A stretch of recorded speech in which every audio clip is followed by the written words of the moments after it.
Welcome to another episode of SolCube Analytics Interviews. My guest for this interview is Robin Dreeke. Robin is the former head of the FBI's counterintelligence behavioral analysis program. In his capacity as master spy catcher and spy recruiter, targeting mostly Russian spies, Robin and his team developed tried and tested methodologies to influence and persuade foreign intelligence officers to cooperate with the United States Secret Service.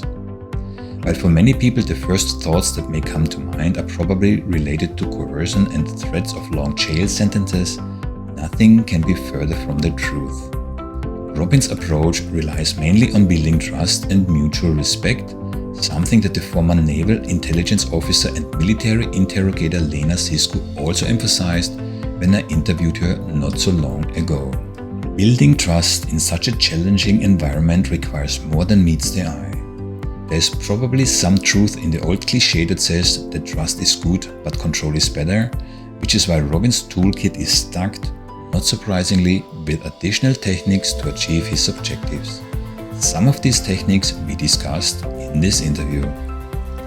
Robin has 20 years of field experience and has worked with other leading experts such as Joe Navarro, Schafer and Chriss Voss, to name just a few. If you don't know who they are or what they do, I recommend to do some research on the internet or, even better, read some of their books.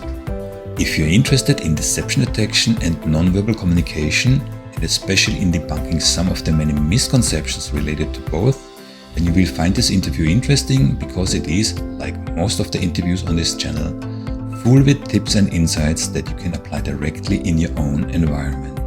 What's even more interesting are the elicitation techniques that Robin explains in detail and how he links them to his 4 pillars of trust.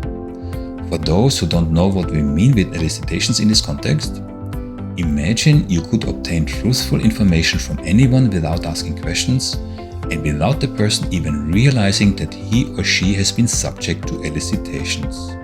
If you need any confirmations in regards to how effective elicitations can be, search the internet for the Scharf technique. Without going into too much detail here, Scharf was a German interrogator during the Second World War who was so successful in obtaining classified information from captured Allied fighter pilots, not through torture as one might think, but through building trust and elicitations, that after the war he was invited to live in the USA, where he taught his techniques to US Air Force officials at the Pentagon. This interview contains not only a step-by-step guide of elicitation and a detailed and practical description of how you can persuade anyone to almost anything by applying Robert's 4 pillars of trust, but also a little experiment.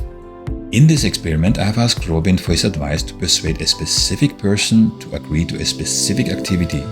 And if you follow Robin's instructions to the letter, you may be as successful as I was.